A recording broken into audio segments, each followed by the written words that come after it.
E hoje eu quero falar sobre tempo de salvação. Vamos entender isso? Bora lá!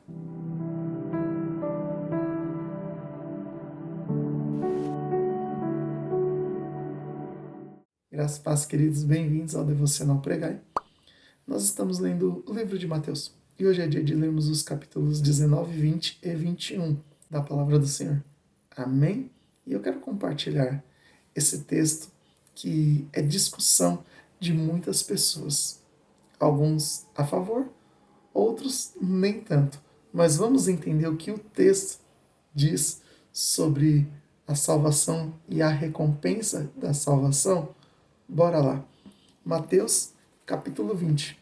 Eu vou ler aqui do versículo 1 ao versículo 16. A palavra do Senhor diz assim: Pois o reino dos céus é como o dono de uma propriedade que saiu de manhã cedo a fim de contratar trabalhadores para seu vinhedo. Combinou de pagar uma moeda de prata por um dia de serviço e os mandou trabalhar. Às 9 da manhã, estava passando pela praça e viu por ali alguns desocupados. Contratou-os e disse-lhes que no fim do dia pagaria o que fosse justo. E eles foram trabalhar no vinhedo. Ao meio-dia e às 3 da tarde fez a mesma coisa. Às 5 da tarde estava outra vez na cidade e viu por ali mais algumas pessoas. Por que vocês não trabalharam hoje? Perguntou ele. Porque ninguém nos contratou, responderam. Então o proprietário disse: Vão e trabalhem com os outros no meu vinhedo. Ao entardecer, mandou o capataz chamar os trabalhadores e pagá-los, começando pelos que haviam sido contratados por último. Os que foram contratados às 5 da tarde vieram e receberam uma moeda de prata. Quando chegaram os que foram contratados primeiros, imaginaram que receberiam mais. Contudo, receberam uma moeda de prata. Ao receber o pagamento, queixaram-se ao proprietário. Aqueles trabalharam apenas 1 hora e, no entanto, o Senhor lhes pagou a mesma quantia que a nós, que trabalhamos o dia todo no calor intenso. O proprietário respondeu a um deles: Amigo, não fui injusto. Você não concordou em trabalhar o dia inteiro por uma moeda de prata? Pegue seu dinheiro e vá. Eu quis pagar ao último trabalhador o mesmo que paguei a você. É contra a lei eu fazer o que quero com o meu dinheiro? Ou você está com inveja porque fui bondoso com os outros? Assim, os últimos serão os primeiros e os primeiros serão os últimos. Amém? Olha só, aqui trata-se de salvação. Independente se você tem 10, 20, 30 anos servindo a Deus e você guardou ali consigo a sua salvação em Cristo Jesus, porque somos salvos por intermédio de Cristo Jesus, pelo sacrifício de Jesus naquela cruz no Calvário. Mas tem pessoas que serão salvas próximas do arrebatamento. Agora você imagina, chega no grande dia, as pessoas receber o mesmo salário. Que salário é esse? A salvação.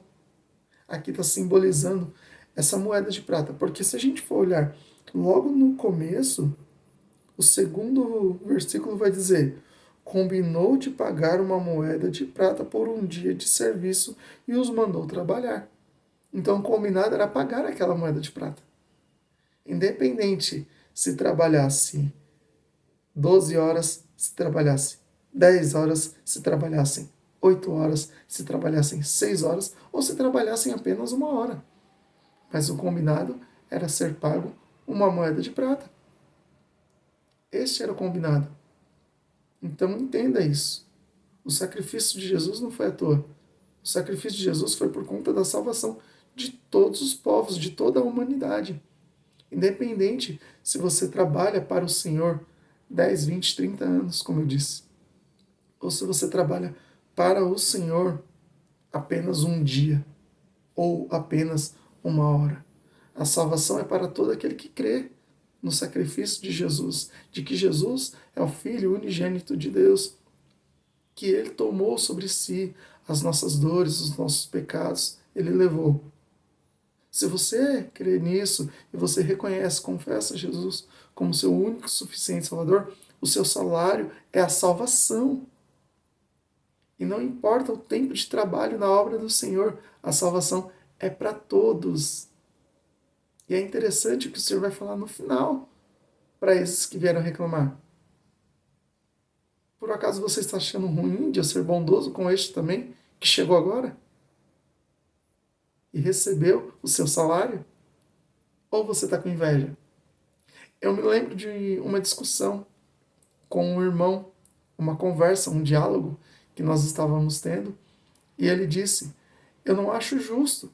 A pessoa está ali no leito de morte e de repente ela não tem mais para onde ir, não tem mais saída, e ela vai e confessa, aí fica fácil. Ela ir lá e confessar e receber a salvação. Ela vai morrer mesmo? E eu que trabalhei tanto? Aí eu falei: calma, irmão. Não é assim. Seu coração tem que estar alegre de que esse irmão, mesmo nessa hora tão difícil, neste último momento, tão complicado para ele, ele reconheceu que Jesus é o único, suficiente, eterno, é o exclusivo Salvador da vida dele. Você teria que ter se alegrado, não se entristecido. Eu me lembrei na hora dessa parábola aqui dos trabalhadores desse vinhedo. Na hora eu me lembrei. Eu falei: não, irmão, misericórdia. Você tinha que estar com o coração alegre. Aí ele falou para mim: ah, mas ficou fácil. Não tem para onde correr. E a gente aqui trabalhando, trabalhando, trabalhando. Eu falei: se alegre com seu irmão, porque ele foi salvo, só isso. Nós não temos que julgar ninguém. Qual é o salário que a pessoa vai receber, quanto que vai receber, porque trabalhou pouco, porque trabalhou muito. Nós temos que se alegrar, porque ela recebeu o salário de salvação. Mesmo eu conversando com ele sobre isso, ele não arredou o pé da opinião dele. Para você ver como é difícil. Tem pessoas que vão se alegrar com a salvação. E tem pessoas que vão se achar mais digno que as outras de receber um salário maior ou até mesmo melhor que o outro, quando na verdade nós deveríamos estar alegres de todos receberem este salário maravilhoso, que é a salvação. Quero compartilhar com os irmãos aqui a cura de dois cegos, Jesus curando dois cegos. No mesmo capítulo 20, versículo 29 ao 31 diz: quando Jesus e seus discípulos saíam de Jericó, uma grande multidão seguiu. Dois cegos estavam sentados à beira do caminho, e quando souberam que Jesus vinha naquela direção, começaram a gritar: Senhor, filho de Davi, tenha misericórdia de nós. Calem-se, diziam aos brados os que estavam na multidão. Eles, porém, gritavam ainda mais alto: Senhor, filho de Davi, tenha misericórdia de nós. Amém? Olha só. Quer ver milagre de Jesus? Clame ao Senhor. Por mais que a multidão tente te calar, continue clamando ao Senhor, que você vai ver milagre. E sabe o que é interessante? Jesus vai lá, cura esses dois cegos e eles passam a seguir Jesus. É a multidão mandando eles ficarem calados e eles buscando o seu milagre. E após receber o seu milagre, eles foram tão gratos ao Senhor que eles passaram a seguir o Senhor.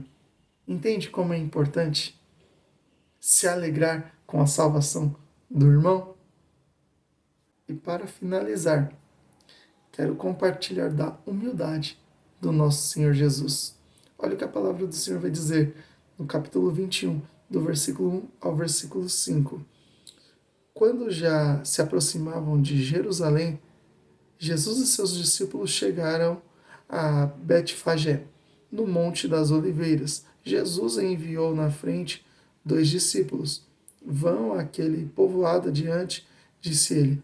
Assim que entrarem, verão uma jumenta amarrada com seu jumentinho ao lado.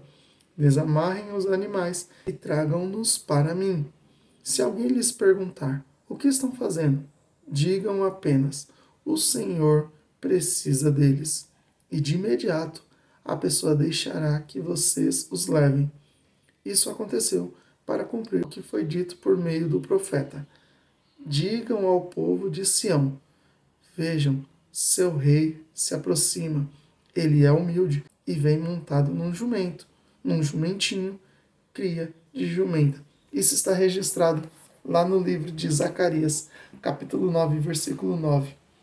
Para você ver, o mesmo autor e consumador da nossa salvação, ele é poderoso para nos salvar, mas é tão humilde ao ponto de entrar por uma cidade em cima de um jumento, enquanto muitos esperavam por o rei em uma carruagem luxuosa. Ele não. Ele é humilde. Ele é simples. E é isso o que nós devemos ser. Amém? Alegres em Cristo Jesus, pela salvação nossa e de todos os nossos irmãos, agindo sempre com humildade para com todos. Que Deus te abençoe e fique na paz do Senhor Jesus.